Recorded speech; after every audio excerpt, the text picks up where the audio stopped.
Rosa Parks' simple no changed the world. She was born on February 4th, 1913, and lived in Montgomery, Alabama.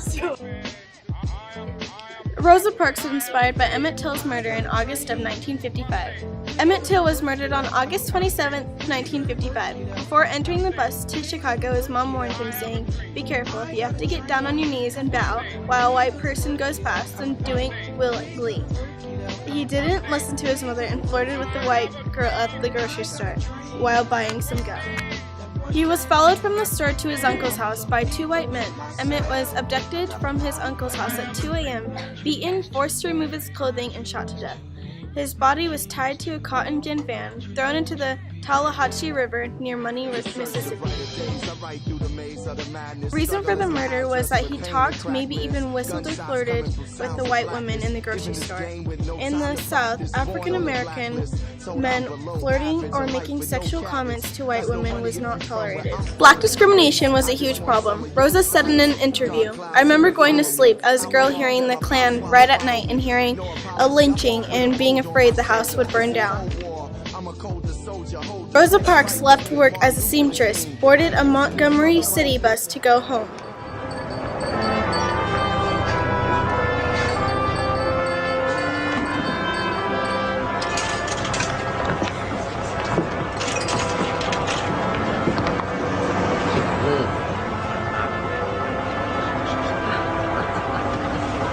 Well, let me have those front seats.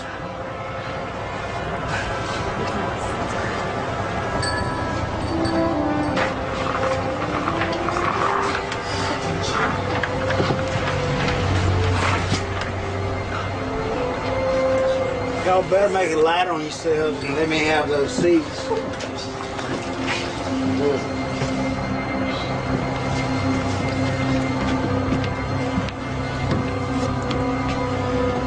Are you gonna move?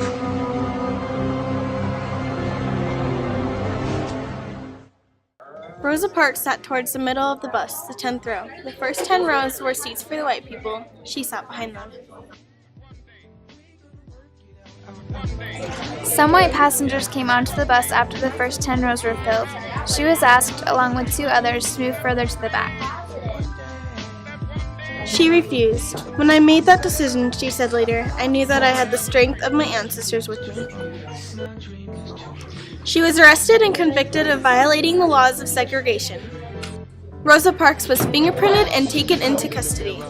Rosa Parks got one phone call, which she used to contact her mother. The first question her mom asked her was, "Did they hit you?" They didn't hit her. She was fined $14. Rosa Parks' story hit headlines the next day. December 2nd, President Nixon called a meeting of Black leaders to discuss how to fight bus segregation.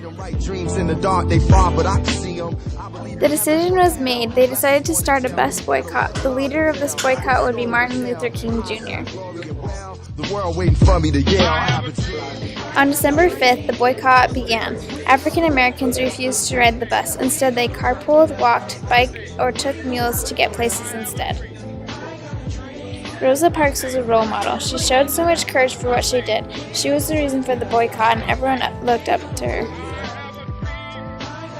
She was a legend. Soon, everyone knew her story. After Rosa's husband died in 1977, Mrs. Parks founded the Rosa and Raymond Parks Institute for Self-Development. The institute was called Pathways to Freedom, Youth Toward the Country, Learning Its History. Mrs. Parks lived her last years in Detroit, where she died on October 24, 2005, at the age of 92. 4,000 mourners attended Rosa Parks' funeral. As family members filed past her casket before it was closed, the audience sang the Civil Rights anthems. The audience held hands and sang the Civil Rights Anthem, "We Shall Overcome." Then Senator Barack Obama spoke at Rosa Parks' funeral.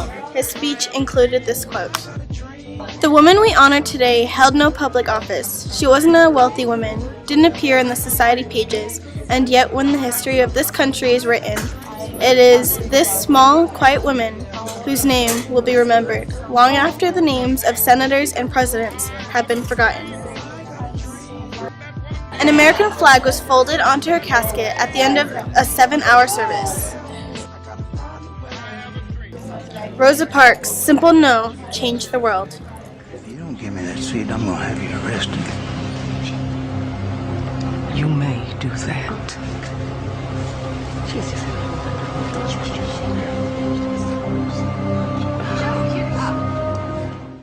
Rosa Parks' simple no changed the world. She was born on February 4th, 1913, and lived in Montgomery, Alabama. How do I stop it? I don't know how to stop. Stop! Stop it! Stop it! Stop! Black discrimination was a huge problem. Rosa, can we start over? Yeah. 1,000 Mourners attended Rosa. I can't do it. Rosa Parks sat towards the middle of the bus, the 10th row. The first 10 rows were dang it. Some white passengers came onto the bus after the first 10 rows were filled. She was asked, along with 2 others, to move to the... Wait a second. Where's that picture?